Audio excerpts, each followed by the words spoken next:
கலாநிதி அசங்க வெளிக்கல அந்த expert report தொடர்பாக எழுதின ஒரு கட்டுரையில சில ஏற்பாடுகள் 13ஆம் திருத்தத்தை விட குறைவாக கூட சொல்லுங்க.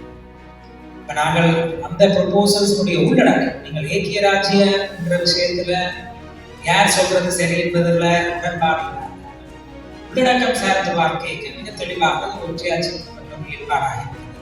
ஏற்கனவே விக்னேஸ்வரன் தன்னுடைய அனுபவமுறையில சொன்ன மாதிரி தெளிவில்லாத ஒரு ஏற்பாடு, ஒற்றையாட்சியா இல்லையா என்பதற்காக தெளிவில்லாத ஏற்பாடுக்கு சிங்களத்துல நீங்கள் ஏக்கிய ராஜ்யதான் என்று ஒரு விடயத்தை முன்னிறுத்திருக்க அது இவ்வாறாக பின்னர் பொருட்பொருள் செய்யப்படும்.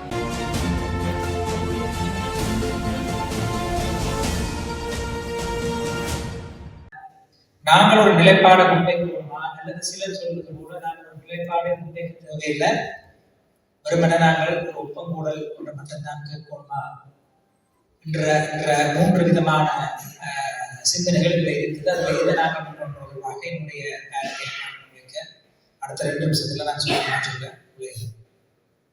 2015க்கும் 19க்கும் இடையில வந்த செயல்முறையில் 2 ப்ரொபோசல்ஸ் வந்தது.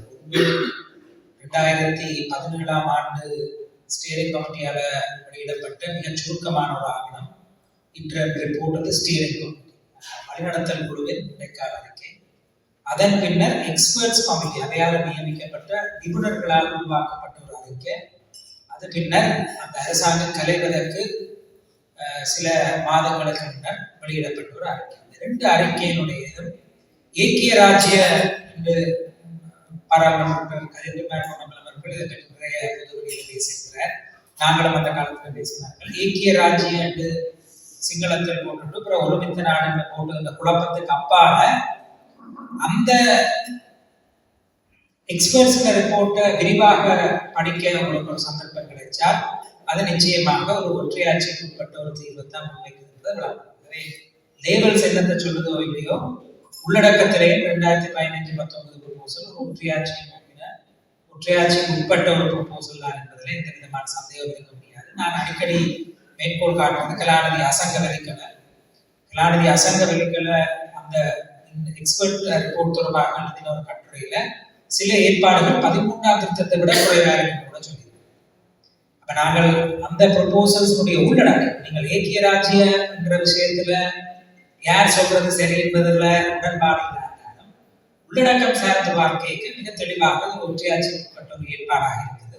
ஏற்கனவே விக்னேஸ்வரன் தன்னுடைய அனுபவமுறையில சொன்ன மாதிரி தெளிவில்லாத ஒரு ஏற்பாடு, ஒற்றையாட்சியா இல்லையா என்பதற்காக தெளிவில்லாத ஏற்பாடுக்கு சிங்களத்துல நீங்கள் ஏக்கிய ராஜ்யதான் என்று ஒரு விடயத்தை முன்னிறுத்திருக்க அது இவ்வாறாக பின்னர் பொருட்பொருள் செய்யப்படுகின்றது. இலங்கையினுடைய அரசாங்கத்தில் நீதித்துறை என்ற வரலாறுல அது ஒற்றையாட்சி நோக்குவதாக இருக்கின்றதால என்னுடைய அபிப்பிராயம் அந்த முன்வைப்புகளை அடிப்படையாக கொண்டு நாங்கள் பேச்சுவார்த்தைக்கு போக முடியாது.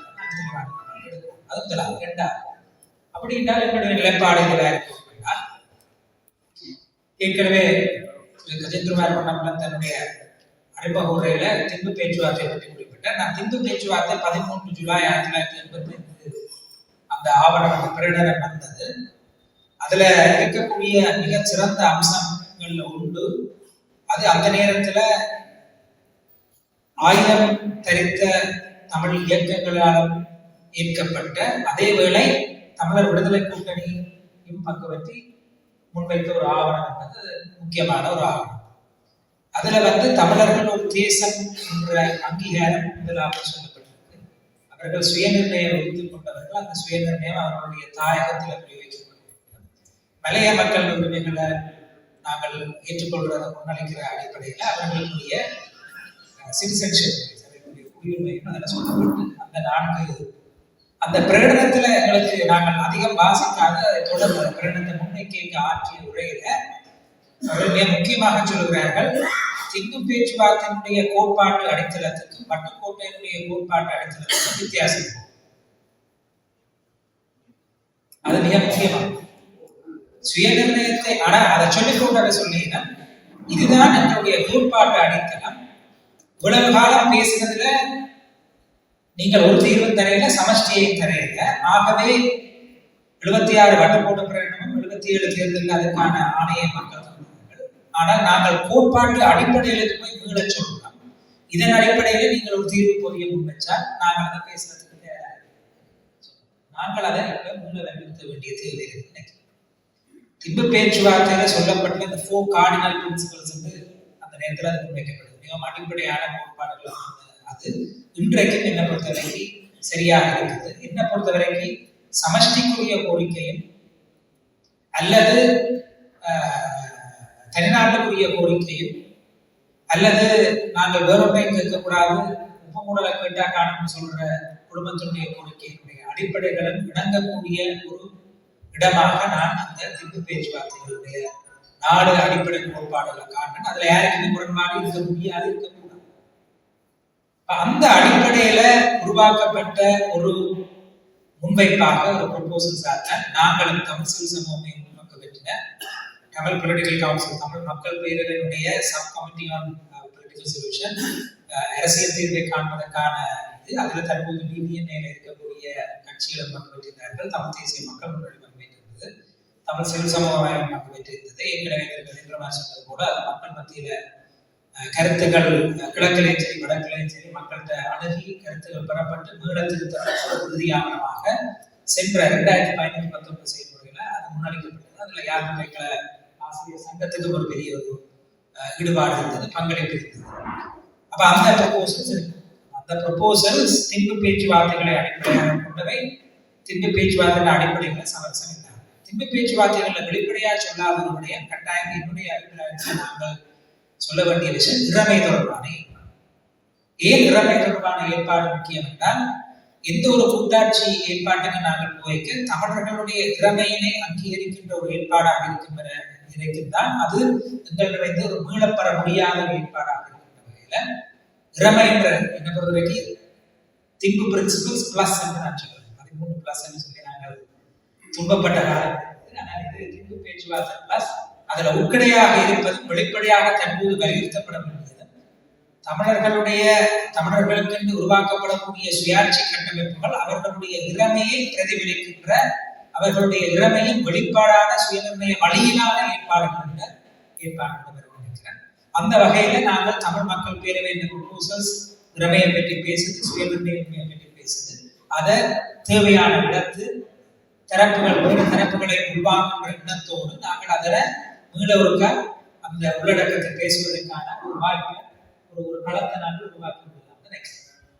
இறுதியாக ஒன்றுமே சொல்ல தேவையில்லை, உபமூடலை மட்டும் கேட்கலாம் என்று சொல்லுகின்ற தரப்புக்கு நான் தாழ்மையா சொல்லக்கூடியது என்னென்றால், ஒரு அரசியலமைப்பு செயல்முறை எங்களை நோக்கி வீசப்படுது, நோக்கி உங்களுடைய நிலைப்பாடு என்ன என்று கேட்கப்படுக நாங்கள் இவ்வளவு காலம் போயிட்டமே போய் பேசிட்டு வந்தமே ஏன் நாங்கள் பேசுவோம் என்ற நிலைப்பாடை நாங்கள் எடுக்க முடியாது.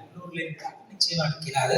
எங்களை பிரதித்துவப்படுத்துகின்ற பாராளுமன்றத்தில் பிரதித்துவப்படுத்துகின்ற அரசியல் கட்சிகள் நிலைப்பாடு எடுக்கக்கூடாது. ஏனென்றால் மீள தமிழ் மக்களுக்கு எதிராக முன்வைக்கப்படுகின்ற குற்றச்சாட்டுகள்ல ஒன்று நாங்கள் இன்ட்ரான்சிஜென்ட், அதாவது கொஞ்சமும் வளைவு நெளிவு சுழுவு இல்லாத சொல்லியிருப்போம். வளைவு நெளிவு சுழுவு இல்லாத ஆனால் ஒவ்வொரு முறையும் நீங்கள் எங்களை அரசியலமைப்பு தீர்வு கொண்டு நோக்கி பேச்சுவார்த்தை நாங்கள் பேச்சுவார்த்தைக்கு தயாராக இருந்திருக்கிறோம்.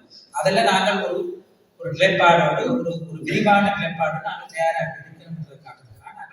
ஆகவே இந்த டிபிசி ப்ரொபோசல்ஸ் அடிப்படையிலேயோ அல்லது நான் சொன்ன அந்த திம்பு பேச்சுவார்த்தைகள் பிளஸ் என்ற கோட்பாடு அடிப்படையிலேயோ நாங்கள் வரக்கூடிய அரசியலமைப்பு செயல்முறையை எதிர்கொள்வதானது தமிழ் மக்கள் நமது கருத்தை கேட்டுத்தான், நமது விருப்பங்களை கேட்டுத்தான் அரசியல் உருவாக்கப்பட வேண்டும், அதற்கு ஒரு ஒப்பந்தோடு நடத்தப்பட வேண்டும் என்ற கோரிக்கைக்கு முரணானது அல்ல என்ற புரிதலோடு நாங்கள் இந்த விஷயத்தை அணுகினால் தேவையில்லாத பிளவுகளும் தேவையில்லாத பிளவுவாதங்களை நாங்கள் எங்களுக்கு மத்தியில். இறுதியாக ஒரே ஒரு வார்த்தை, புள்ளி ஏல ஒரு தரப்பு இருக்குது. அவை சொல்லினா ஏக்கிய ராஜ்ய முன்வெடுப்புகள் அடிப்படையாக நகரலாம், 13ஆம் திருத்தத்துக்கு அதனை செம்மைப்படுத்துகின்ற ஒரு முயற்சிக்குள்ள ஒற்றையாட்சிக்குள்ள ஒரு தீர்வை காணலாம் ஒரு தரப்பை நிற்கிறது, ஒரு வலுவான தரப்பு ஒன்று நிற்கிறது. 2வது தரப்பை சொல்லுது இல்ல சுயநிர்ணயமும் இறமை வழியிலும் நாங்கள் ஒரு தேர்வு திட்டத்தை முன்வைக்கணும். 3வது இந்த தரப்புகளுக்கு இடையில நாங்கள் தெளிவாக எங்களுடைய நிலைப்பாடு என்பதை ஒற்றையாட்சியை நிராகரிக்கிற அந்த நிலைப்பாட்டை முன்வைக்கிறதுக்கு தடையாக அதை தாண்ட ஒரு சி புள்ளி ஒன்று உருவாக்கி பியை நாங்கள் வலுவிழக்க செய்யக்கூடாது. இலங்கையினுடைய அரச கட்டமைப்புக்கு உட்பட்டு தமிழர்களுடைய சுயநிர்ணய உரிமை இறமையில ஒரு விட்டுக் கொடுப்பம் இல்லாமல் நாங்கள் முன்வைக்கக்கூடிய அதிகபட்ச கோரிக்கையை நாங்கள் முன்வைப்பது நமது கடமை. அந்த கடமைக்கு பங்கில்லாமல் நாங்கள் அதை செய்யணும். அந்த கடமையை செய்கிறது ஏதோ ஒரு விதத்துல சுயநிர்ணயத்துக்கு குறைவோ அல்லது ஒப்பங்கூடல் என்ற கோரிக்கைக்கு குறைவோ என்று அதை முன்னிலைப்படுத்துறது என்ன பொறுத்தவரைக்கும் வரலாற்று. ஏனென்றால் அதை யாரை ஸ்ட்ரென்தன் பண்ணால் ஸ்ட்ரென்தன் பண்ணால் என்று சொன்னது யார் என்றதை நீங்கள் ஞாபகம் ஒற்றையாட்சி அடிப்படையில் 2015 செய்யப்படுகிற பிரயாணிக்க. ஆகவே VC என்ற நிலைப்பாடுகள் அவசியமற்றவை. அவற்றுக்கான கோட்பாட்டு அடிப்படைகள் ஒன்றானவை. அந்த கோட்பாட்டு அடிப்படைகள் திம்பு பேச்சுவார்த்தையினுடைய 4 பிரதான கோரிக்கைகள் சக திறமை தொடர்பான மிக தெளிவான வெளிப்பாடு. அந்த அடிப்படையில் தமிழ் மக்கள் பேரவை முன்வைத்த யோசனைகளை மீள் பரிசீலனை செய்வோம், மீள விவாதத்துக்கு உட்படுத்துவோம், இன்னும் செம்மைப்படுத்த வேண்டும் என்றால் செம்மைப்படுத்துவோம். ஒற்றுமையாக தமிழர் தரப்பினுடைய நிலைப்பாடு சுயநிர்ணய வழி இறமை வழியான ஒரு கூட்டாட்சி வழியிலான நிலைப்பாட்டை தான் நாங்கள் கேட்டு நிற்கிறோம். அது எந்த விதத்திலும் சுயநிர்ணயத்துக்கும் இறமைக்கும் பங்கமில்லாத சமரசமில்லாத என்பதை நாங்கள் ஒட்டுமொத்தமாக முடித்துக் கொள்வோம். நன்றி.